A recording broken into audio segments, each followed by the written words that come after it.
iyadoo si rasmi ah u bilowday imtixaanka shahaadiga ay qaadayso wasaaradda waxbarashada dowladda Soomaaliya. Baxda waxa ay ka mid noqotay goobaha lagu galay imtixaanka shahaadiga ah ee ardayda fasalka afraad ee dugsiyada sare ay qaadayso wasaaradda waxbarashada dowladda Soomaaliya. Dugsiga Baxda Secondary School waxaa maanta kaga fariistay 47 arday oo ah ardayda sanadkan ka qalin jabinaysa iskuulkaasi. Waxay noqonayaan ardaydani dufcadii labaad ee ka qalin jabisay iskuulkaasi. waxaa imtixaanka u furay ardayda Dalmar Cabdullaahi Jaamac oo ah gudoomiyaha waxbarashada degmada Cadaado. maanta oo isniin ayuu noo bilaaban doonaa insha Allah. imtixaanku waa noo furan yahay oo waxaan rajaynayaa daqiiqadaha soo socda inaan galno. wixii war oo aan sheegi lahayn hadda culimada diinkii iyo supervisoradii naga horreeyay ayaa sheegay. sidoo kale Dalmar ayaa cadeeyay in uu sugan yahay amniga goobta iyo deegaanka. fursaddan ka faa'iideysanaya inaan la wadaago ummadda Soomaaliyeed magaalada Baxdo inay tahay magaalo amniya. inaan wax dhibaato iyo wax ciidan loo soo wataa midna aysan ka jirin in magaalooyinka Cadaado iyo Godin Labe iyo Dhuusamareeb aysan waxba uga duwanayn.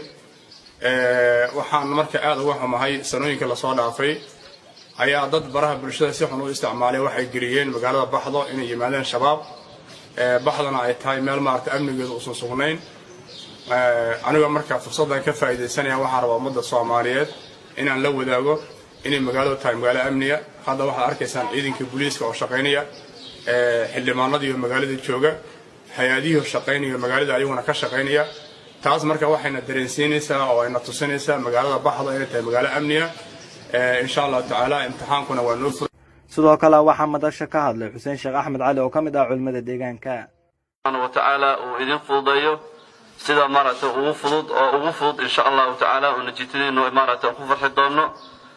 waxaan idinku dardaarmaynaa insha Allah taala inaad maaragtay kalsooni iyo aqoontiina aad isticmaashaan insha Allah taala. qofku markii la leeyahay waa la imtixaamaya maadaama waqti badan uu soo maaragtay juhdi bixiyay inaad ku xisaabtantaan juhdigiina iyo aqoontii la idin soo baray si aad u maaragtay u noqoto shahaadadiina mid mustaqbalka insha Allah dalka iyo dadka anfacada insha Allah. taas waa idinku dardaarmaynaa insha Allah taala. qalbidiina dejiya wax walaysa ma jirto insha Allah.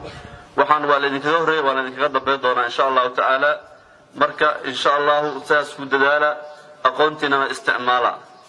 haddii intaas aan uga gudbo insha Allah taala martida noo timid insha Allah taala qalin jimida maaragtay noo qaabishin kormeerayaasha ayana waa u mahad celinaynaa. waxaan leenahay insha Allah taala si maaragtay ilaahay xafiyadiisa idin gasho iyadoo ammaan ilaahay uu noogu dhameeyo insha Allah ilaahay hana tuso insha Allah taala. marka sidaas rajaynaynaa dhammaanteen inaan guuleysano si ilaahay subhanahu wa ta'ala uu raali ka yahay uu noogu dhameeyo annaguna aan ku farxano.